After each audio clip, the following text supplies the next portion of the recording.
పైన ఫిజికల్ గా అటాక్ చేశాడు అండి. నన్ను ఫస్ట్ కడుపులో తన్నాడు, లేదా నడుపు మీద తన్నాడు. 12 స్టెప్స్ కిందకి పడ్డాను నేను. నా బ్రెస్ట్ మొత్తం కార్నర్ ఉన్న రాయికి తగిలింది. పోలీస్ కంప్లైంట్ ఇవ్వడం జరిగిందండి.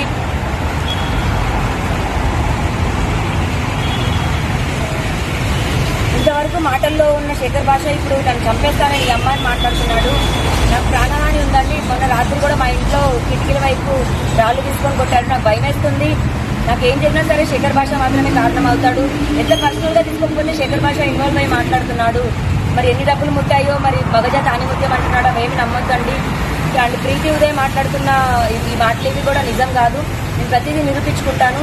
ప్రీతి ఉదయ్ వాళ్ళకి నాకు డ్రగ్స్ దానికి అసలు ఏం సంబంధం లేదు.